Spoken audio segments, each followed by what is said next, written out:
নফল নামাজ পড়ব এবং আমার সাধ্য মোতাবেক কিছু সদকা করব। এই তরিকায় আমল করার বরকতে আল্লাহ পাক ওয়াদা করেছেন যে আল্লাহ পাক আমার আপনার নিয়ামতের মধ্যে আরও অনেক অনেক গুণ বেশি বরকত দান করবেন। এই জন্য বিষয়টি আমাদের জীবনে বাস্তবায়ন করার মতো আমল।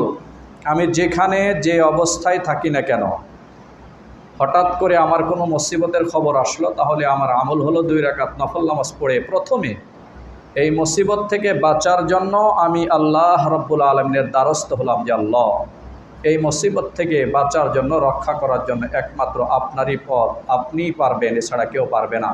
এই জন্য আমি আপনার দ্বারস্থ হয়েছি। এটা হলো মুমিনের কাজ।